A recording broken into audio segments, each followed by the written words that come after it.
J'ai à peine 20 ans lorsque je quitte l'Irlande pour la France.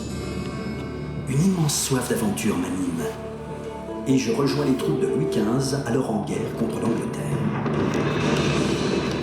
De ma carrière d'officier, il me reste de profondes amitiés et la conviction que seule la paix permet à un honnête homme d'accomplir de grandes choses. Pourtant, la guerre m'a fait un cadeau d'exception en mettant sur ma route les eaux-de-vie charentaises. Affectée sur l'île de Ré, notre garnison a pu déguster cette liqueur des dieux, jugée supérieure à tout autre type de brandise. Cette découverte a changé ma vie, mais je n'imaginais pas qu'elle façonnerait la destinée de toute ma famille. En 1765, je fonde ma maison de négoce en Charente, puis m'installe à Cognac, lieu qui demeure le cœur de la maison Hennessy.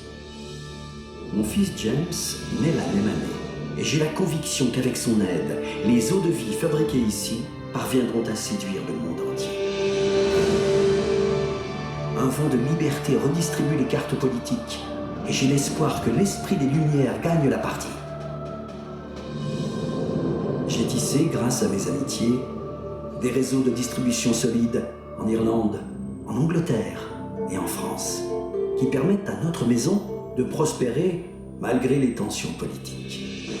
Mes associés irlandais m'aident à former mon fils James au rouage du métier.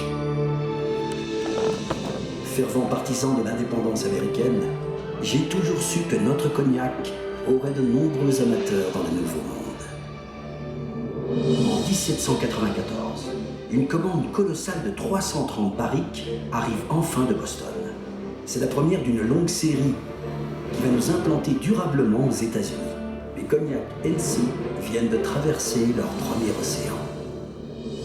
Au tournant du siècle, James décide d'ériger l'excellence en principe. Seules les eaux-de-vie de grande qualité sont vieillies dans les meilleures barriques. James